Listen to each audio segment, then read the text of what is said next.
சிறு வயதிலிருந்தே சீக்கிய மத நம்பிக்கையில் வளர்ந்ததாக கூறும் ஆடவர் ஒருவர் தாம் ஒருபோதும் முஸ்லீமாக இருந்ததில்லை, அதனால் தாம் ஒரு முஸ்லீம் அல்ல என அறிவிக்க கோரி சிவில் நீதிமன்றத்தில் வழக்கு தொடுத்துள்ளார்.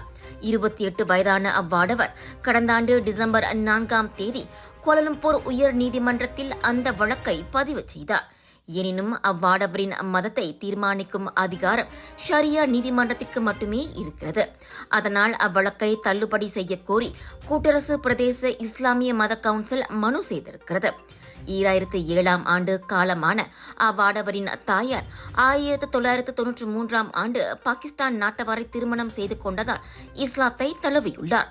எனினும் 1996ஆம் ஆண்டு பிறந்த அவ்வாடவரை அவரது தாயார் தொடர்ந்து சீக்கிய மத நம்பிக்கையிலேயே வளர்த்துள்ளார்.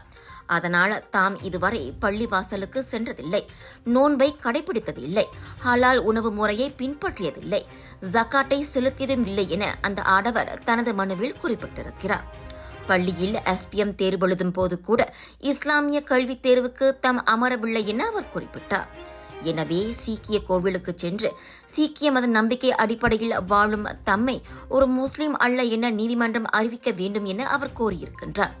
தாம் விரும்பிய முஸ்லிம் அல்லாத பெண்ணை கூட தம்மால் இன்னமும் கரம் பிடிக்க முடியவில்லை என கூறியுள்ள அவர், இறந்த பிறகு தமது விருப்பத்துக்கு மாறாக சொத்துக்கள் பகிர்ந்தளிக்கப்படுவதையும் தமது உடலை இஸ்லாமிய துறை எடுத்துச் செல்லாமல் தடுக்கவும், தொடர்ந்து தாம் சீக்கியராக வாழவும் நீதிமன்றம் தாம் ஒரு முஸ்லிம் அல்ல என அறிவிக்க வேண்டும் என கேட்டுக் கொண்டுள்ளார்.